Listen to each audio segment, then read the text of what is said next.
আসসালামু আলাইকুম। সুপ্রিয় দর্শক মণ্ডলী, আপনারা জানেন খনি শেখ হাসিনার ব্যাপারে কি রায় হয়েছে। গত 17 নভেম্বর 2025 ইন্টারন্যাশনাল ট্রাইব্যুনাল যে রায়টা দিয়েছেন আপনারা নিশ্চয়ই শুনেছেন।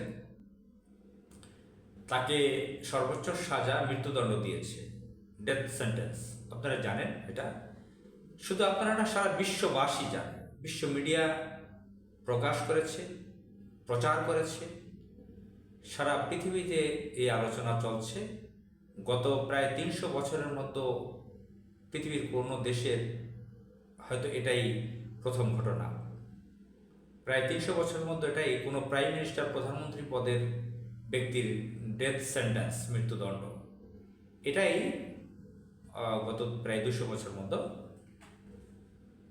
প্রথম ঘটেছে। অতীতে আরও হয়তো ঘটেছে। তো সে আসলে প্রধানমন্ত্রী বলি, সে একটা অবৈধ প্রধানমন্ত্রী ছিল। তার মতন এত নির্লজ্জ, বেহায়া, এত পৈশাচিক, এত অসভ্য, এত অশ্লীল, এত গণ্ডমূর্খ, এত বেহায়া, এতটা উচ্ছৃঙ্খল কোনো প্রাণী, কোনো নারী বা পুরুষ জেন্ডারের মানুষ কেউ পৃথিবীতে প্রধানমন্ত্রী ছিল বা রাষ্ট্রপতি ছিল আমার জানা নেই। এতটা অশ্লীল, বেহায়া, এতটা অসভ্য, এতটা বর্বর নারী। মেঘবতী সুবর্ণমূর্তির কথা আমরা জানি। ইন্দোনেশিয়ার প্রেসিডেন্ট ছিলেন মহিলা, উচ্ছৃঙ্খল ছিলেন। সেটা শেখ হাসিনার সাথে তুলনাই করা যায় না। এত বাজে স্বভাবের শেখ হাসিনার মতো ছিলেন না। শ্রীমাবা বন্দরনায়েকে আমরা এই শ্রীলঙ্কার কথা জানি। তিনি শ্রীলঙ্কার সম্ভবত প্রথম মহিলা প্রধানমন্ত্রী ছিলেন। ইন্দিরা গান্ধীও কিন্তু মারাত্মক উচ্ছৃঙ্খল ছিলেন, কিন্তু শেখ হাসিনার মতন এত গণ্ডমূর্খ ছিলেন না। অবশ্যই তিনি ইসলাম বিদ্বেষী ছিলেন, মুসলিম বিদ্বেষী ছিলেন, প্রতারক ছিলেন। জওহরলাল নেহরুর কন্যা, তাতে কোনো সন্দেহ নেই। তার চরিত্রেও সমস্যা ছিল, কিন্তু শেখ হাসিনার মতো এত অশ্লীল, এত অসভ্য, এত বর্বর তিনি ছিলেন না। এত অশিক্ষিত, এত গণ্ডমূর্খ তিনি ছিলেন না। আমরা বেনজির ভুট্টোর কথা জানি। জুলফিকার আলী ভুট্টোর কন্যা, পাকিস্তানের প্রাইম মিনিস্টার ছিলেন দুবার। তিনিও কিন্তু কম উচ্ছৃঙ্খল ছিলেন না, কিন্তু শেখ হাসিনার সাথে তার তুলনাই করা চলে না। তার শিক্ষা, দীক্ষা, স্ট্যাটাস, পার্সোনালিটি, তার ওয়েটফুল কথাবার্তা, তাকে শেখ হাসিনার সাথে তুলনাই চলে না। বাংলাদেশে খালেদা জিয়া প্রধানমন্ত্রী ছিলেন। অনেকেই বলে থাকেন তিনি মেট্রিক পাসও করেননি, এসএসসি পাস করেননি। হয়তোবা সত্য। আমরা উইকিপিডিয়াতে তার বায়োডাটা দেখি, তিনি এইচএসসি পাস, অর্থাৎ ইন্টারমিডিয়েট পাস লেখা। হয়তোবা তিনি সেটা করেন নাই, কিন্তু তার মতো এরকম, তার সাথে শেখ হাসিনার তুলনা হয় না। তার অনেক পার্সোনালিটি, হাই পার্সোনালিটির একজন নারী খালেদা জিয়া। তো এভাবে বিশ্বের বিভিন্ন জায়গায় যদি তাকাই, আমরা থাইল্যান্ডের থাকসিন পরিবারের দুজন নারীকে দেখলাম। থাকসিনের বোন, তার কন্যা দেখেছি আমরা। আয়রন লেডি হিসেবে পরিচিত মার্গারেট থ্যাচারের কথা জানি, ইংল্যান্ডের ফার্স্ট লেডি প্রাইম মিনিস্টার।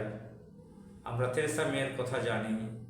আমরা আরও একজনকে দেখেছি, নাম মনে আসছে না, ইংল্যান্ডের প্রাইম মিনিস্টার ছিলেন। তো বিভিন্ন দেশে, ইটালির বর্তমান প্রাইম মিনিস্টার মহিলা, বহু দেশে আছে, বহু দেশে ছিল।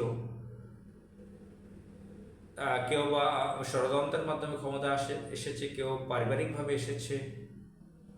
তো শেখ হাসিনার মতো, নাম শেখ হাসিনা, এরকম বর্বর, অসভ্য, এরকম নগ্ন, অশ্লীল আর কোনো কেউ পৃথিবীতে কোনো জায়গায় প্রধানমন্ত্রী হয়নি। তো তিনি কখনো বাংলাদেশের ছিলেন না।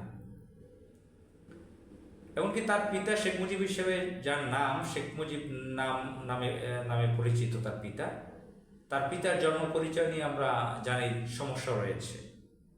আপনারা যারা জানেন, শোনেন, শেখ মুজিবের নানা বাড়ি কোথায় একটু বের করেন। সেদিকে আলোচনা যাচ্ছে না, সেই একাডেমিক আলোচনা যাচ্ছে না।